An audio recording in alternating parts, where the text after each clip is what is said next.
નમસ્તે મિત્રો, હું છું નવરંગ સાયન અને સ્વાગત છે આપનું આઈ એમ ગુજરાતના અમેરિકા સ્પેશિયલ ન્યૂઝ બુલેટિનમાં.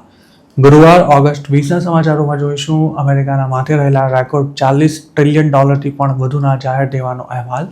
જાણીશું શિકાગોમાં રાઇડ આપવાનું કામ કરતા એક ગુજરાતીની આઈસ દ્વારા કઈ રીતે ધરપકડ કરવામાં આવી તેની વિગતો.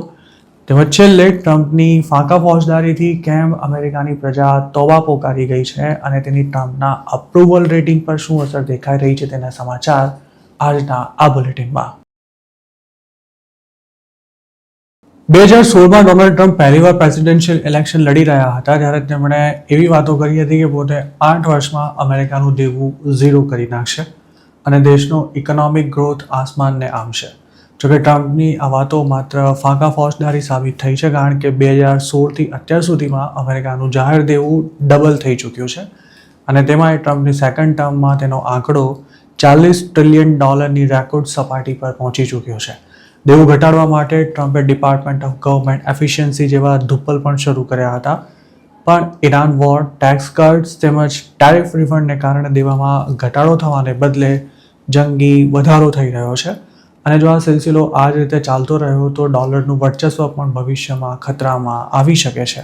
હાલની સ્થિતિએ અમેરિકાનું જાહેર દેવું દેશની જીડીપીના 123% જેટલું થાય છે. મહત્વની વાત એ છે કે આ દેવું ચૂકતે કરવા માટે પાછું રોજે રોજ લાખો કરોડો ડોલરનું નવું દેવું કરવામાં આવી રહ્યું છે, જેના હેઠળ 2026માં જ $2 ટ્રિલિયન પણ વધુની રકમ ઉધાર લેવામાં આવશે.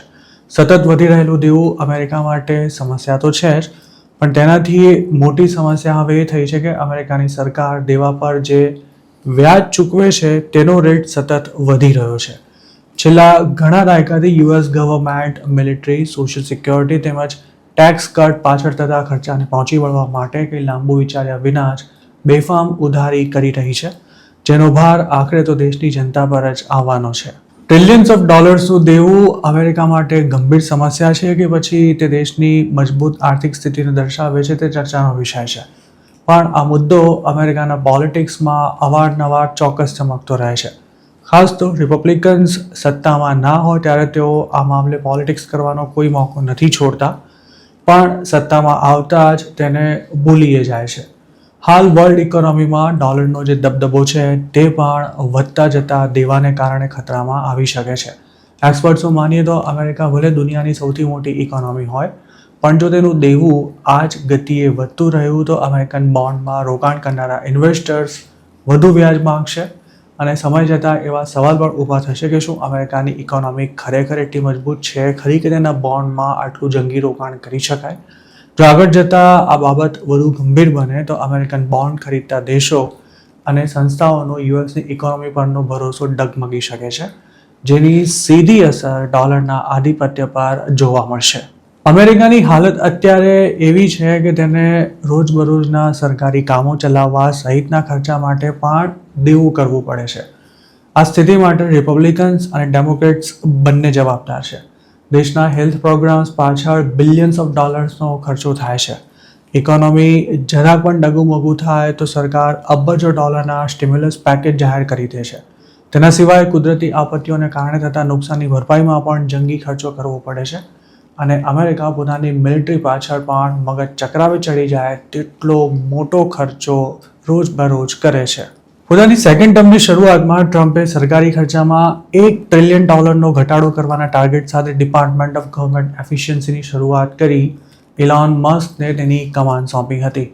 જો કે ડિપાર્ટમેન્ટ અત્યાર સુધી સરકારી ખર્ચામાં માત્ર $200 બિલિયન જેટલો જ ઘટાડો કરી શક્યું છે, પણ તેની સામે ટ્રમ્પે ટેક્સ કટ્સ અને ઇરાન વોર પાછળ જે અબજો ડોલરનો ધુમાડો કરી નાખ્યો છે. આ સિવાય ટ્રમ્પે આડેધડ ટેરિફ ઝીકી $160 બિલિયન પણ વધુની આવક ઊભી કરી હતી, પણ તેના કારણે અમેરિકામાં મોંઘવારીમાં ભડકો થયો હતો અને સુપ્રીમ કોર્ટે ટેરિફને ગેરકાયદે ગણાવતા સરકારને અબજો ડોલર રિફંડ કરવાની ફરજ પડી હતી.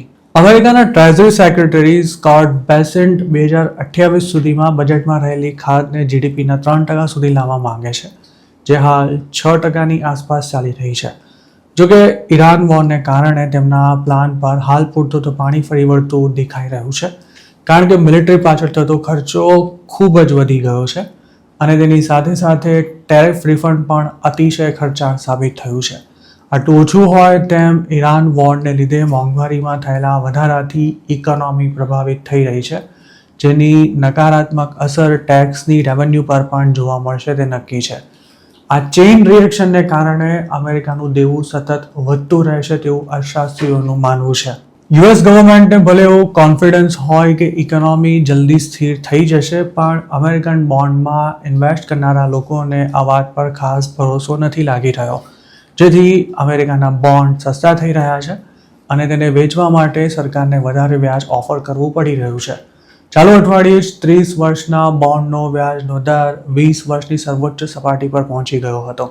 બોન્ડ yieldવધે તો સરકાર માટે તો દેવું કરવું મોંઘું થાય જ છે, પણ તેની સાથે સાથે તમામ પ્રકારની લોન્સ પરનો વ્યાજ દર પણ વધી જાય છે, જેની સીધી અસર સામાન્ય માણસના ખિસ્સા પર પડે છે. અમેરિકાએ તાજેતરમાં જ ડોલરનું ડિવેલ્યુએશન થતું અટકાવવા માટે જાપાનીઝ યેનને નબળો પડતો અટકાવવા સક્રિય પ્રયાસ કર્યા હતા, જેની પાછળનો હેતુ જાપાનને અમેરિકન બોન્ડનું વેચાણ કરતા અટકાવવાનો હતો, જેથી ડોલરને પણ ધોવાતો બચાવી શકાય. અમેરિકાની સરકાર ચાહીને પણ પોતાના બિલિયન્સ ઓફ ડોલર્સના ખર્ચાઓમાં કાફ મૂકી શકે તેમ નથી.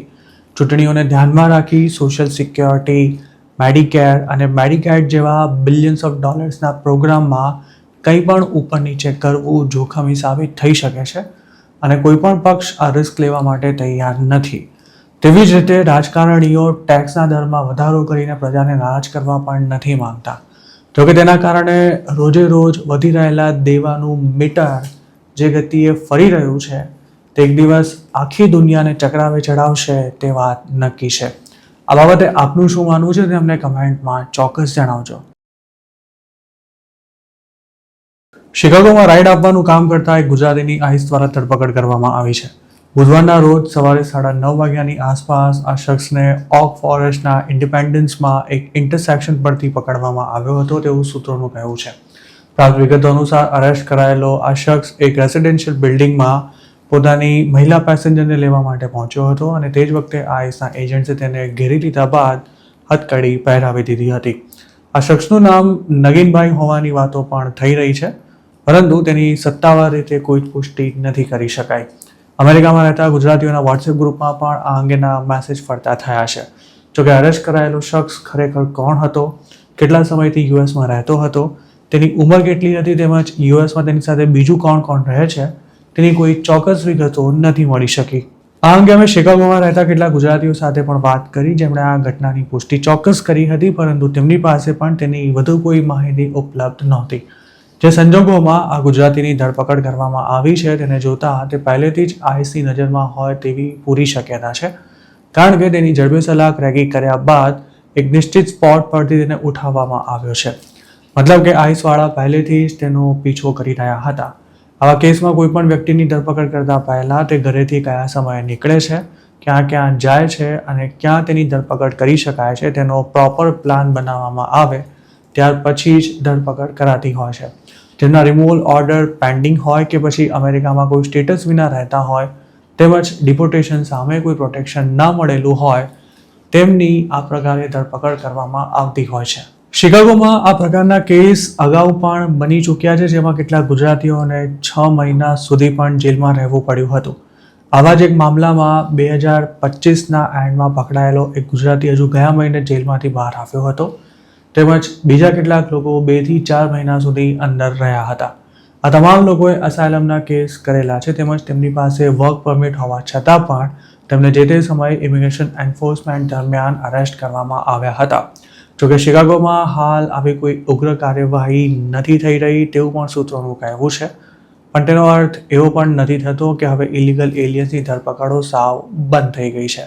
હાલમાં જ પબ્લિશ થયેલા એક રિપોર્ટમાં જણાવાયું હતું કે શિકાગોની ઇમિગ્રેશન કોર્ટ દ્વારા હવે મોટા પાયે ડિપોર્ટેશન ઓર્ડર ઇસ્યુ કરવામાં આવી રહ્યા છે અને આ પ્રમાણ ડબલથી પણ વધી ગયું છે.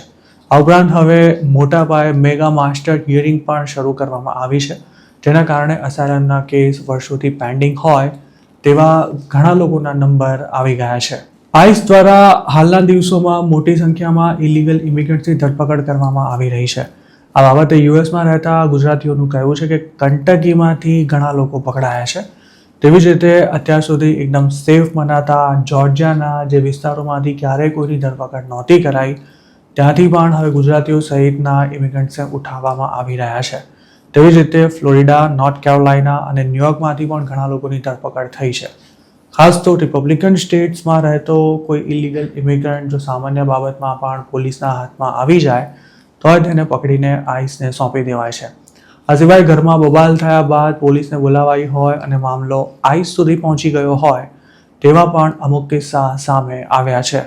જેમનો અસાયલમનો કેસ પેન્ડિંગ હોવા છતાં પણ આઈસ દ્વારા ધરપકડ કરવામાં આવી હોય તેમના જેલમાંથી છૂટવાના ચાન્સ 50-50 રહે છે. જો ડિટેન્શન સેન્ટરમાં 4-6 મહિના કાઢવાની તાકાત હોય અને પૈસા ખર્ચવાની ક્ષમતા હોય તો જ આ ચાન્સ લેવાનું વિચારી શકાય. પણ મોટાભાગના લોકો આમ કરવાને બદલે રિમૂવલ પેપર્સ પર સાઇન કરી ઇન્ડિયા પાછા આવી જવાનું પસંદ કરતા હોય છે. જોકે તેમણે ફાઇનલ રિમૂવલ ઓર્ડર ઇસ્યુ થયા બાદ પણ અમેરિકા નથી છોડ્યું કે પછી ત્યાં કોઈ પ્રકારનો ક્રાઇમ કર્યો છે તેવા લોકો જો એકવાર આઈસના હાથમાં આવી જાય તો તેમનું છૂટવું લગભગ અશક્ય બની જાય છે. જે ગુજરાતીઓ વર્ષો પહેલા વિઝિટર વિઝા પર અમેરિકા જઈ ઇન્ડિયા પાછા આવ્યા જ નથી તેમણે પણ હાલના દિવસોમાં થઈ રહેલી કાર્યવાહીને કારણે ફ્લાઇટમાં ટ્રાવેલ કરવાનું સાફ બંધ કરી દીધું છે. વિઝા પર ઓવરસ્ટે થઈ ગયેલા લોકોને એરપોર્ટ પરથી મોટી સંખ્યામાં પકડવામાં આવી રહ્યા હોવાના સમાચાર આવ્યા બાદ હવે લોકો ખાસ્સા એલર્ટ થઈ ગયા છે. અત્યાર સુધી સ્ટેટ આઈડી કે પછી ઇન્ડિયાના વેલિડ પાસપોર્ટ પર અમેરિકાની ડોમેસ્ટિક ફ્લાઇટમાં ટ્રાવેલ કરી શકાતું હતું અને હાલ પણ કરી શકાય છે. જોકે જે લોકો ઓવરસ્ટે થયા છે તેમનો તમામ રેકોર્ડ અમેરિકાની સરકાર પાસે પહેલેથી જ મોજૂદ હોવાથી ફ્લાઇટની ટિકિટ બુક કરાવતા જ તેમની માહિતી TSA દ્વારા આઈસ પાસે પહોંચી જાય છે. કેટલાક રિપોર્ટ્સ અનુસાર હાલ રોજના 20થી 40 જેટલા એલિયન્સને એરપોર્ટ્સ પરથી જ પકડવામાં આવી રહ્યા છે.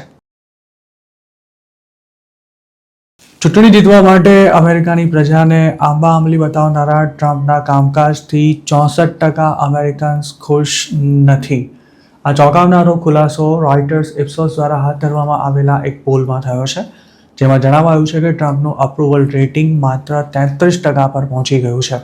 ઓગસ્ટની શરૂઆતમાં આ રેટિંગ 35% પર હતું, જ્યારે લેટેસ્ટ પોલ અનુસાર ટ્રમ્પના પરફોર્મન્સથી ખુશ હોય તેવા લોકોનું પ્રમાણ હવે માત્ર 33% રહ્યું છે, જ્યારે 64% અમેરિકન્સ ટ્રમ્પની સરકાર ચલાવવાની પદ્ધતિને પસંદ નથી કરતા. આ પહેલા ડિસેમ્બર 2017માં ફર્સ્ટ ટર્મ વખતે ટ્રમ્પનું અપ્રુવલ રેટિંગ આ સ્તરે પહોંચ્યું હતું. જોકે સેકન્ડ ટર્મમાં અત્યાર સુધી ક્યારે પણ તેમને આટલું નીચું અપ્રુવલ રેટિંગ નથી મળ્યું. મિડ ટર્મ ઇલેક્શન નજીક આવી રહ્યા છે તેવામાં સતત નીચે જઈ રહેલું ટ્રમ્પનું અપ્રુવલ રેટિંગ હવે રિપબ્લિકન્સનું ટેન્શન વધારી રહ્યું છે. જાન્યુઆરી 2025માં ટ્રમ્પે સત્તા સંભાળી ત્યારે તેમનું અપ્રુવલ રેટિંગ 47% જેટલું હતું, જે ત્યારથી જ સતત નીચે ગબડી રહ્યું છે. ટ્રમ્પ માટે ઈરાન વોર હવે ગળામાં ફસાયેલું હાડકું બની રહ્યું છે. તેવામાં મોટાભાગના અમેરિકન્સનું એવું માનવું છે કે આ વોર હજુ ઘણું લાંબુ ચાલવાનું છે. તેના કારણે 2026માં ટ્રમ્પનું અપ્રુવલ રેટિંગ પણ નીચે આવી રહ્યું છે. ઈરાન વોરને કારણે સમગ્ર દુનિયામાં ક્રૂડનો સપ્લાય બાધિત થયો છે, જેના કારણે અમેરિકા સહિતના દેશોમાં પેટ્રોલ ડીઝલની કિંમતમાં ભડકો થયો હતો. ટ્રમ્પે વાયદો કર્યો હતો કે તેઓ અમેરિકાને કોઈ જ નવા યુદ્ધમાં નહીં ઝીંકે અને મોંઘવારી કાબૂમાં રાખશે. જોકે તેમ છતાંય તેમણે ઈરાન પર અટેક કર્યો હતો અને તે વખતે શરૂઆતમાં તેમણે એવા દાવા કર્યા હતા કે એકાદ મહિનામાં વોર સમાપ્ત થઈ જશે. જોકે આ વોર સતત લાંબુ ખેંચાઈ રહ્યું છે અને ઈરાન જરા પણ નમતું જોખવા તૈયાર ન હોવાથી ટ્રમ્પ માટે મોઢા પડવા જેવી સ્થિતિ સર્જાઈ છે, કારણ કે તેમની સરકાર ઈરાન પર હુમલો કરવાના એકેય લક્ષ્યાંકને સિદ્ધ નથી કરી શકી. ઈરાન વોર અને હાઈ એનર્જી પ્રાઇસીસને કારણે વધી રહેલી મોંઘવારીએ ડેમોક્રેટ્સને મોટો મુદ્દો આપી દીધો છે, જ્યારે રિપબ્લિકન્સને એ જ નથી સમજાઈ રહ્યું કે આ સ્થિતિમાં લોકો પાસે જઈને વોટ કઈ રીતે માંગવા. રોયટર્સ ઇપ્સોસના સર્વેમાં એવું પણ જાણવા મળ્યું છે કે ડેમોક્રેટ્સ ઇકોનોમીને પાટે લાવી શકે તેવું માનનારા લોકોની સંખ્યા પણ વધી રહી છે અને આ ટ્રેન્ડ 10 વર્ષમાં પહેલીવાર જોવા મળી રહ્યો છે. આ પોલ અનુસાર 38% વોટર્સનું માનવું છે કે ડેમોક્રેટ્સ ઇકોનોમીનું સંચાલન વધારે સારી રીતે કરી શકશે, જ્યારે 35%ને આ બાબતે હજુ પણ રિપબ્લિકન્સ પર વિશ્વાસ છે. આ ઉપરાંત મોંઘવારી ઘટાડવા અંગેની ઇમ્પ્રેશન બાબતે પણ ડેમોક્રેટ્સ હવે રિપબ્લિકન્સને હંફાવતા નજરે પડી રહ્યા છે. હવે જો ઇમિગ્રેશન અને માસ ડિપોર્ટેશનની વાત કરીએ તો રિપબ્લિકન વોટર્સમાં આ મુદ્દો હજુ પણ છવાયેલો છે અને ટ્રમ્પ આ બાબતે ડેમોક્રેટ્સને હજી પણ ફાવવા નથી દઈ રહ્યા. જોકે હિંસક ઇમિગ્રેશન એન્ફોર્સમેન્ટ અને મોટી સંખ્યામાં થઈ રહેલી ધરપકડથી ઘણા રિપબ્લિકન્સ નારાજ પણ છે. 40% રજિસ્ટર્ડ વોટર્સનું આ અંગે એવું કહેવું હતું કે તેમની ઇમિગ્રેશન પોલિસી બિલકુલ યોગ્ય છે. 2025ની શરૂઆતમાં ઇમિગ્રેશનના મુદ્દાને કોણ સારી રીતે હેન્ડલ કરી શકે છે તે બાબતે રિપબ્લિકન્સ ઘણા આગળ હતા, પણ હવે રિપબ્લિકન્સ અને ડેમોક્રેટ્સ વચ્ચેનો આ ભેદ ગાયબ થતો દેખાઈ રહ્યો છે. જોકે બીજી એક મહત્વની વાત એ પણ છે કે ડેમોક્રેટ્સની સાથે સાથે રિપબ્લિકન્સને પણ પસંદ ના કરતા હોય તેવા અમેરિકન્સની સંખ્યા વધી રહી છે. ડબલ હિટર્સ તરીકે ઓળખાતા આ વોટર્સને ખૂબ જ મહત્વના મતદાર માનવામાં આવે છે. જોકે આ વર્ગમાં આવતા લોકોમાં ડેમોક્રેટ્સ કરતાં રિપબ્લિકન્સ હજુય માત્ર કહેવા પૂરતા જ આગળ છે. પણ વાત જ્યારે કોસ્ટ ઓફ લિવિંગની આવે ત્યારે ડબલ હિટર્સમાં રિપબ્લિકનને પસંદ ન કરનારા લોકોની સંખ્યા ઘણી વધી જાય છે, જે મિડ ટર્મ ઇલેક્શનમાં ટ્રમ્પને ચોક્કસ નડી શકે છે. મિડ ટર્મ ઇલેક્શન સુધીમાં ગેસનો ભાવ ઘટીને $3.5 જેટલો થશે કે નહીં તે અંગે કરાયેલા એક સર્વેમાં એવું જાણવા મળ્યું હતું કે 81% અમેરિકન્સનું માનવું છે કે ગેસની કિંમત ઊંચી જ રહેવાની છે. ગ્રોસરી અને ગેસની સાથે સાથે અમેરિકામાં મોંઘવારી પણ ખૂબ જ વધી રહી હોવાથી આ મુદ્દો પણ રિપબ્લિકન્સને આગામી ચૂંટણીમાં નડી શકે છે. આ ઉપરાંત 30 વર્ષથી ઓછી વય ધરાવતા લોકોમાં ટ્રમ્પનું અપ્રુવલ રેટિંગ ખૂબ જ ઝડપથી નીચે આવ્યું છે. ફેબ્રુઆરી 2025માં તે +10 હતું, જે જુલાઈ 2026માં ઘટીને -30ના સ્તરે પહોંચી ગયું છે. ઓગસ્ટ 2018માં ટ્રમ્પ પ્રેસિડેન્ટ હતા ત્યારે ડિસેમ્બરમાં તેમનું અપ્રુવલ રેટિંગ -10 સુધી પહોંચ્યું હતું અને જાન્યુઆરી 2025માં તે +6 પોઈન્ટ્સ નોંધાયું હતું, ત્યારે હાલ તેઓ -31 પોઈન્ટ્સ પર ગબડી પડ્યા છે. અમેરિકામાં મિડ ટર્મ ઇલેક્શન વખતે આટલું નીચું અપ્રુવલ રેટિંગ ધરાવતા કોઈપણ પ્રેસિડેન્ટનો પક્ષ ચૂંટણી નથી જીતી શક્યો અને મિડ ટર્મમાં નબળું પ્રદર્શન કરનારા પક્ષની પ્રેસિડેન્શિયલ ઇલેક્શનમાં પણ હાર જ થઈ છે. બાઇડનની સરકાર હતી ત્યારે પણ આ જ ટ્રેન્ડ જોવા મળ્યો હતો, જેનું પુનરાવર્તન ટ્રમ્પની સરકારમાં પણ કદાચ થઈ શકે છે. તો મિત્રો, આ હતા અમેરિકાના આજના મુખ્ય સમાચાર. આપને જો મારી રજૂઆત પસંદ આવી હોય તો આ વિડીયોને લાઇક અને શેર કરવાનું તેમજ આઈ એમ ગુજરાતની યુટ્યુબ ચેનલને સબસ્ક્રાઇબ કરવાનું ભૂલશો નહીં, કારણ કે માત્ર આ જ ચેનલ પર આપને મળશે અમેરિકામાં રહેતા ગુજરાતીઓ માટેના તમામ મહત્વના સમાચાર, અને તે પણ આપની પોતાની ભાષામાં.